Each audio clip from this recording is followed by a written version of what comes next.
I want to offer thanks to the faculty, parents, and family for joining us here today as we offer congratulations to the fall graduating class of 2012.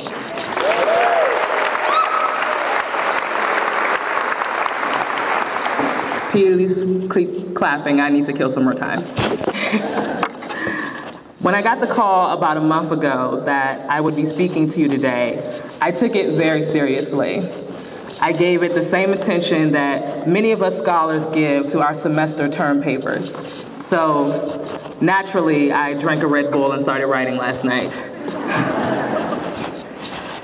I am delighted to be asked to address you all here today on this special occasion.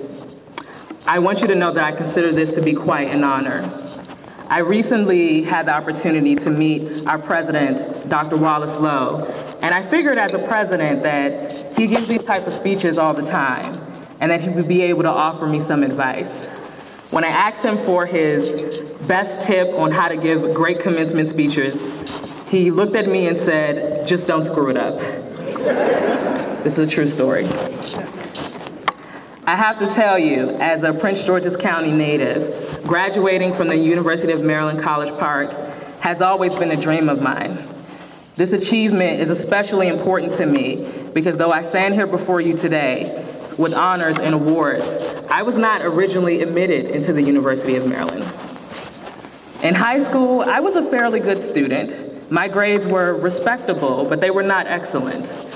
I hoped that my excess in extracurriculars and sports would secure me admission into Maryland, but it didn't. While other seniors in my 2008 class were happily sharing their acceptance letters to Maryland with teachers, they were in turn asking me, "What college are you going to go to?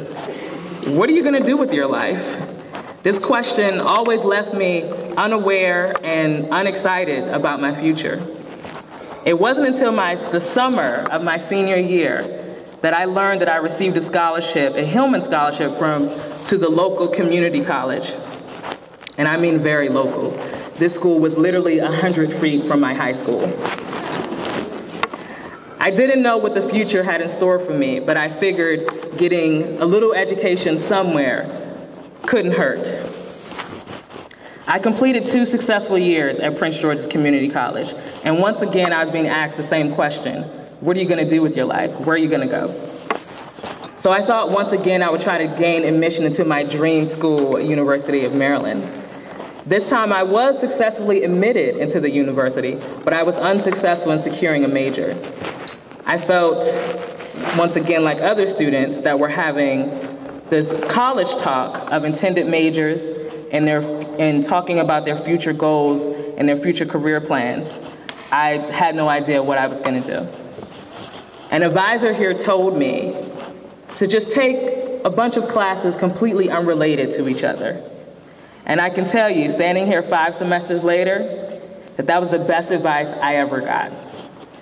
That semester, rather than worrying about what my major should be or what direction I should take, I simply wanted to enjoy the experience. Looking at where it brought me today, I think I made the right decision. I stumbled across an American Studies introductory course, and I found this to be the most exciting. The idea of joining a department where I studied the cultures of everyday life seemed like a great way for me to expand intellectually. What I didn't know is that I would be spending the next 2 years and possibly the rest of my life explaining what an American Studies degree is to my family. But even with this, I not only found a fulfilling major, but I found what I was truly looking for, the acceptance that I was doing the right thing with my college career.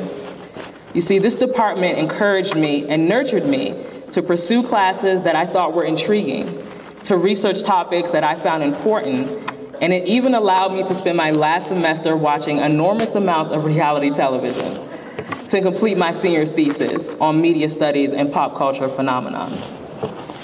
This time when people ask me, what are you going to do with your life? Once again, I don't have an answer. But at least this time, I'm confident and excited about my future. Not because I have a sweet corner office job waiting for me, like myself and probably most of my fellow graduates don't, But because this major and this department over the last few years has prepared me for persuading the world on what it means to be a cultural scholar. In American Studies, we research all aspects of the human experience. As graduates of the College of Arts and Humanities, we are members of a special and unique department, where other students function safely under departments where their majors provide clear definitions on what their career path should be. We had to challenge both ourselves and our parents to have a little bit more imagination and understanding in seeing our future. To me, this puts us in a phenomenal position. In an economy and society with so much strength, with so much fear and uncertainty, this degree path has forced us to become a metamorphosis, using our talents that we learned and developed here to create our own path. While others are walking down paths where their destinations are clear, we're pioneers of new roads and trailblazers. I know many of you have had to suffer those same questions from your family of what's next? Have you found a job? What are you going to do with this degree? Worry not, because though the next 4 years will be tough, the last 4 have prepared us for the challenges that the future holds.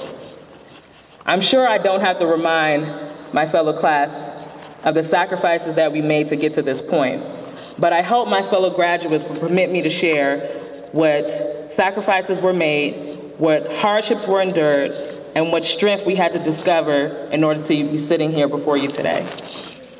I think I can speak for us all when I say we endured many sleepless nights.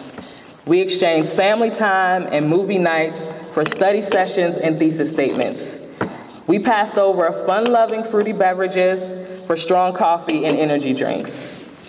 When the rest of the world snuggled under their covers and laid their head on soft pillows, we had the comfort of our textbooks and the heat from our overworked laptops to keep us warm. To some of you, 11:59 may mean the start of a new day or the time of twilight, but for us students, it's the second before your paper is due.